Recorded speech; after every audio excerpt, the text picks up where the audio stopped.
मुंबई के बांद्रा में शनिवार देर रात एनसीपी नेता बाबा सिद्दीकी की गोली मारकर हत्या कर दी गई। हत्याकांड में शामिल 3 में से 2 शूटर्स को पुलिस ने अरेस्ट कर लिया है, जबकि तीसरे फरार शूटर की तलाश के लिए मुंबई पुलिस ने 3 टीमें बनाई हैं। हत्या की जिम्मेदारी लॉरेंस बिश्नोई गैंग ने ली है। लॉरेंस बिश्नोई गैंग ने इस संबंध में सोशल मीडिया पर एक पोस्ट भी शेयर की है, जिसमें सिद्दीकी की हत्या की जिम्मेदारी ली गई है। एनआईए गैंगस्टर लॉरेंस बिश्नोई और गोल्डी बराड़ गैंग पर लगातार कार्रवाई कर रही है। एनआईए ने गैंगस्टर लॉरेंस बिश्नोई और गोल्डी बराड़ के खिलाफ गैंगस्टर टेरर केस में एक चार्जशीट दाखिल कर बड़ा खुलासा किया है। लॉरेंस बिश्नोई दाऊद इब्राहिम के रास्ते पर है। एनआईए की चार्जशीट के अनुसार लॉरेंस बिश्नोई ने अपना गैंग दाऊद इब्राहिम की तरह ही खड़ा किया है। लॉरेंस का नेटवर्क ठीक वैसा ही है जैसा कि 90 के दशक में दाऊद इब्राहिम का हुआ करता था। दाऊद इब्राहिम ने 90 के दशक में टारगेट किलिंग, एक्सटॉर्शन रैकेट के जरिए अपना साम्राज्य खड़ा किया था और फिर डी कंपनी बनाई थी। इसके बाद पाकिस्तानी आतंकियों से गठजोड़ किया और अपने नेटवर्क का विस्तार किया। दाऊद इब्राहिम मुंबई बम धमाकों के बाद मुंबई से फरार होकर पहले दुबई और फिर पाकिस्तान चला गया था। दाऊद इब्राहिम की तरह ही लॉरेंस बिश्नोई ने उत्तर भारत में छोटे छोटे अपराध कर गैंग की शुरुआत की। एनआईए के वांटेड गोल्डी बराड़ के जरिए लॉरेंस जेल में बैठकर ही अपना गैंग ऑपरेट कर रहा है। एनआईए के अनुसार बिश्नोई गैंग में 700 से ज्यादा शूटर हैं, जिनमें 300 तो पंजाब के ही हैं। बिश्नोई ने साल 2021 में एक्सटॉर्शन के जरिए करोड़ों रुपए कमाए और ये पैसा हवाला के जरिए विदेश भेजा जाता।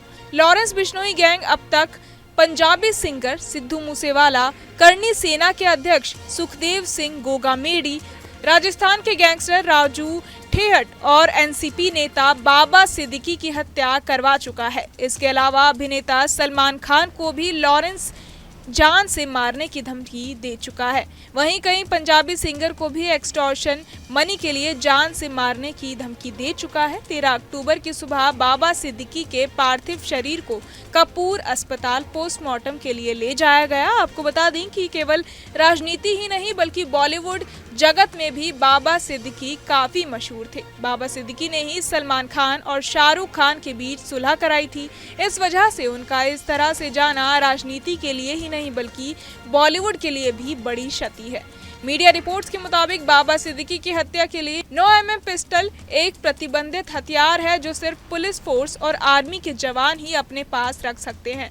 विदेशी 9mm पिस्टल नेपाल, बांग्लादेश के रास्ते भारत आती है। इसके अलावा पाकिस्तान से ड्रोन के जरिए पंजाब और कश्मीर के बॉर्डर पर भी ये भेजी जाती है। जानकारी के मुताबिक 15 दिन पहले बाबा सिद्दीकी को जान से मारने की धमकी मिली थी और इसके बाद उनकी सुरक्षा को बढ़ा दिया गया था। उन्हें वाई कैटेगरी की सुरक्षा दी गई थी। भारत में प्रोमिनेंट लोगों और अधिकारियों को उनके सामने आने वाले संभावित खतरों के स्तर के आधार पर सुरक्षा मुहैया कराई जाती है।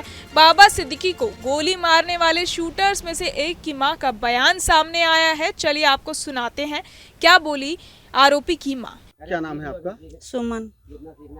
सुमन, आपका बच्चा जो शिव कुमार नाम है, शिवा नाम है। शिवा नाम है, ये अभी मुंबई में एक कांड हुआ है, उसमें उसका नाम आया है। क्या कहना है आप लोगों का? अब भैया हम पहले से जानित नहीं रहा, पूना गे रहे, पूना में भंगाड़ के काम करते रहे, वही हम जानित रहा है। और बम्बई वाला भैया हम नहीं जानित रहा है कि बम्बई में का करते हैं, का नहीं करते हैं, का खाते हैं, का कमाते हैं, यूँ हमका नहीं पता रहा है। तो कब आया था घर, कब से? वो होली में हम चला गया, तब से नहीं आवा भैया। क्या लग रहा है कैसा आप लोगों को, क्योंकि ये नाम आया है इतनी बड़ी घटना में, एक मर्डर केस में उसका नाम आया है, क्या आप लोगों को कहना है? तो भैया हम जब हम हुआ रहन नहीं दिया, खा सुना नहीं, तो हम का बताई दी, हम का जब कोई बताइस नहीं, मालूम नहीं रहा, हमसे बात नहीं करत रहा है, हमका फोन नहीं करत रहा है, हमका कुछ वो नहीं करत रहा, तो हम का बताई दी भैया का कर। ये कितनी उम्र थी शिवा की? अरे कम से कम 18 साल तो हो गई करी, 18-19 साल। तो उसका व्यवहार कैसा था? हियाँ रहे भैया, तो निक निक करे, कहूँ टंट में काम करत रहे, कहूँ ईटा गारा करे चले जात रहे, कहूँ चले जात रहे, तो कहित रहे तो कहीं ना बाहर चले जाइए। तो मैंने 3 साल से निक निक कमात दियत रहे, मोला अब सिल नहीं कुछ किहिन है नहीं, अरे बात कहे किहिन नहीं दीन हमका 2 पैसा कमाई के। और बिटिया बीमार रहा तब 3000 रुपया दूसरे के वो मुँह के हाथे भेजवाइन घरे, तब बिटिया की दवाई करावा। अभी होली के बाद से नहीं आया? हाँ, होली बाद से नहीं आए हैं। खुफिया एजेंसियों की ओर से काफी एनालिसिस के बाद किसे किस स्तर की सुरक्षा देनी है इसका फैसला किया जाता है। पुलिस अनुसंधान और विकास ब्यूरो की रिपोर्ट के अनुसार भारत में security category X, Y, Y+, Z, Z+ और स्पेशल प्रोटेक्शन ग्रुप हैं। Y श्रेणी की सुरक्षा में 8 कर्मियों की टीम सुरक्षा प्रदान करती है, जिसमें 1 या 2 कमांडो और पुलिस कर्मी शामिल होते हैं। इसमें 2 PSO भी शामिल हैं जो निजी सुरक्षा गार्ड होते हैं। इन सभी की ड्यूटी 2 शिफ्ट में विभाजित होती है जो लगभग 6 से 8 घंटे की होती है। इसमें 1 से 2 सरकारी वाहनों का भी प्रयोग होता है।